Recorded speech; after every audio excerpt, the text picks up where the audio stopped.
Inherited retinal diseases affect 1 in every 3 to 4,000 people, standing as a leading cause of legal blindness in working-age populations. The genetic mechanics driving this vision loss are complex. Over 300 known genes are implicated in these diseases, operating across autosomal dominant, autosomal recessive, and X-linked inheritance patterns. This creates an immediate clinical hurdle: extreme phenotypic variability. Entirely distinct genetic mutations frequently manifest with identical visual symptoms in the exam chair.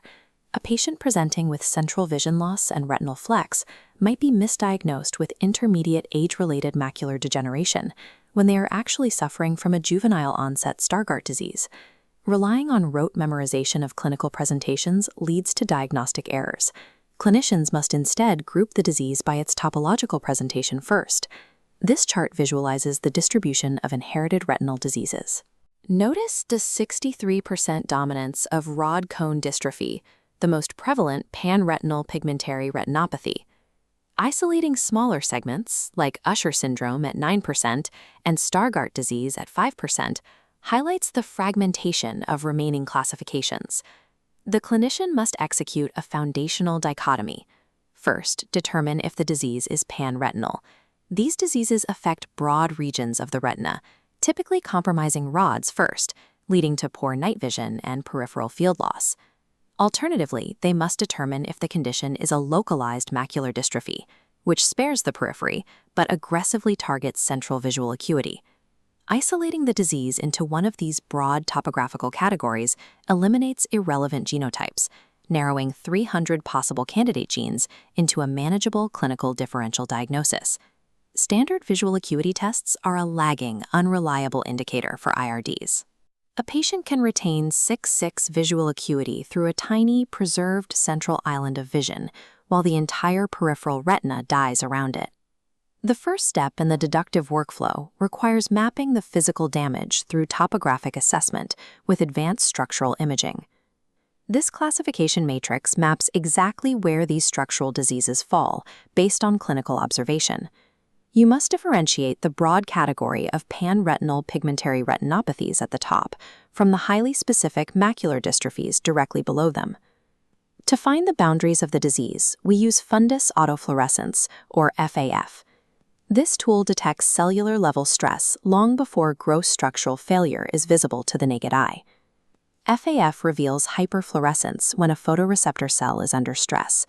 As abnormal lipofuscin accumulates inside, it begins to glow. Conversely, hypofluorescence shows total atrophy. When the cells die, the area goes completely dark, leaving a void of signal.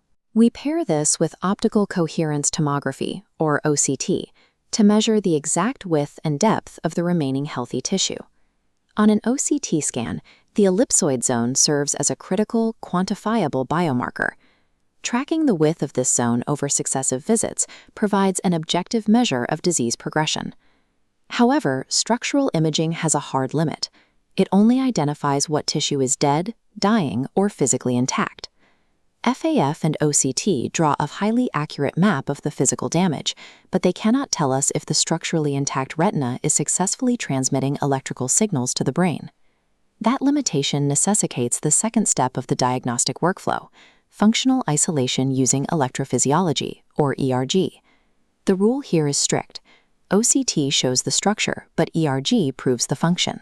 We start with a full field ERG, measuring all rods and cones across the entire retina, producing a robust electrical waveform in healthy eyes. If it drastically flattens out, it confirms generalized failure, giving a definitive diagnosis of pan-retinal disease. But if the full-field ERG returns a normal waveform despite poor central vision, the clinician must test the macula specifically. Pattern and multifocal ERG isolate that region, measuring localized function, stripping away the background electrical noise of the healthy peripheral retina. Applying this matrix to two contrasting clinical cases demonstrates exactly how this process filters the diagnostic noise. Consider rod cone dystrophy, commonly known as retinitis pigmentosa. Structurally, the imaging will show classic bone spicule pigmentation and severely attenuated blood vessels. Functionally, the ERG presentation confirms early peripheral visual field loss, matching the patient's complaint of poor night vision and progressive clumsiness. Now contrast that with Stargardt's disease. Structurally, imaging reveals symmetrical yellow-white flecks extending outward from the macula, often leaving the extreme periphery clear. Functionally, Stargardt's, typically driven by mutations in the ABCA4 gene, presents an entirely different ERG profile. The localized macular wave is severely depressed, while the peripheral retina is spared. These differing phenotypes require completely different management strategies. A Stargardt patient needs distinct low-vision optical corrections and monitoring, while an RP patient faces a completely different visual timeline. Functional electrophysiology is the definitive filter. It separates a generalized retina-wide collapse from a localized, targeted macular failure. Once the phenotype is isolated through structural imaging and verified by ERG, the clinical protocol mandates immediate referral to an ocular genetics clinic. This referral is urgent because phenotyping directly dictates systemic triage. A significant percentage of inherited retinal diseases are syndromic, carrying severe systemic manifestations. The diagnostic flowchart moves from phenotype mapping to ERG confirmation, to genetic testing and targeted management. Linking a retinal dystrophy to clinical hearing loss points toward an Usher syndrome diagnosis. Alternatively, observing obesity or extra digits maps directly to Bardet-Biedl syndrome. These syndromic patients require urgent multidisciplinary care, extending far beyond the optometrist.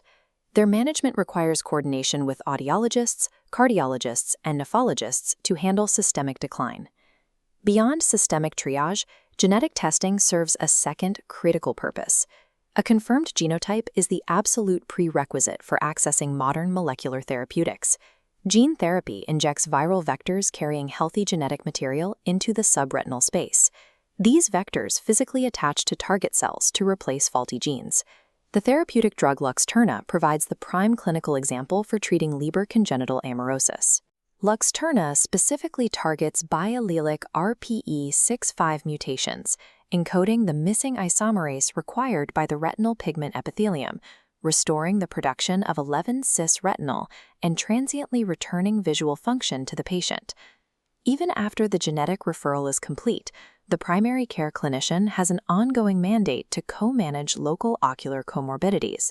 This includes aggressively monitoring for cystoid macular edema or posterior subcapsular cataracts.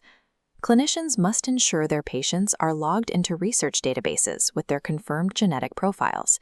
This is the only way to secure eligibility for upcoming clinical trials targeting specific mutations.